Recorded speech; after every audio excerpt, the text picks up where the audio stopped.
მამა და ბიძია მე პიტონიკე ხალხი იყო მონამყენე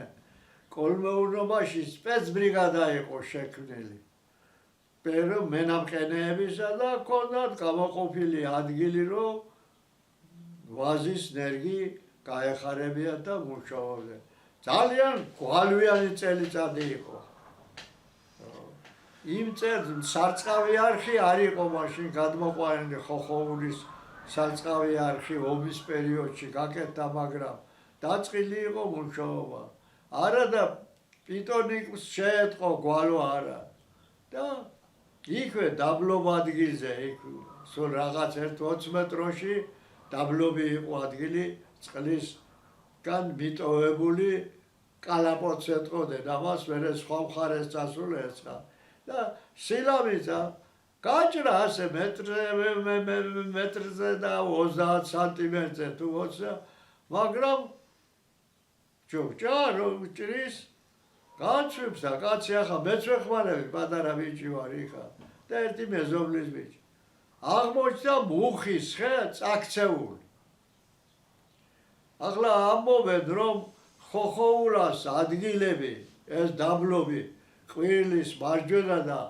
მარცხენა სანაპირო ტყით იყო დაფარული შემდეგ ზღვამ დაფარა ეს ტერიტორია ზესტაფონის ახლა თელ ისტორიას აქ ვერ მომყვები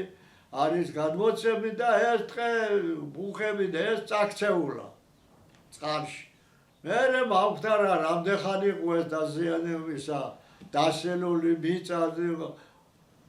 და წარმოიშვა რამე და სამუშაო რომ მიიკეთა მამამ ადგა და ეს ისა მუხა გამოაჩინე 10 მეტროზე მაინც მიწა ამოყარა აი ზევით და ჩააჭრა რაღაცა დიამეტრი ქონდა 1 მეტროზე მეტი აი გული პირს და აპობდა აი იყო როგორც იცი ვარდის ფრათ მუხა კანი შემორპოდა და მუხის გულის ეს უზარმაზარი სწორი ხე და წვალებით რაღაც ცულით და სოლებით ამოაყო ახლა რომ შეშად გამეეყენებიან ფიცრად სახში ჩამთავრებული იყო ყანის სამუშაოები და პიტონიკის და ძირა ნაპირზე ძირს მუხის ქვედა მხარეზე სადაც დამჯენილი იყო რიყეზე სულ წვრილი ლოკოკინეების ხოჭუების ნაშთების წვრილი ხოჭუები პეშვებით ამოვყარეთ მერე ბავშვობა და წამოვიღეთ ეს დაბადასტურებელი იმისა რომ მართლაც ყოფილა მუხრის ტყე წაქცეულა ეს ხეები და მერე მიწა გაჩენილა მისთავ ასე აღმოჩნდებოდა ხოლმე ყვირილა როიცვლი და კალაპოტს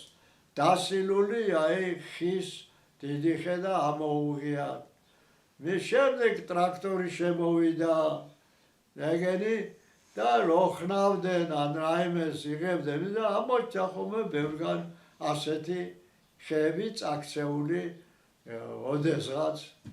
ხოხოულაში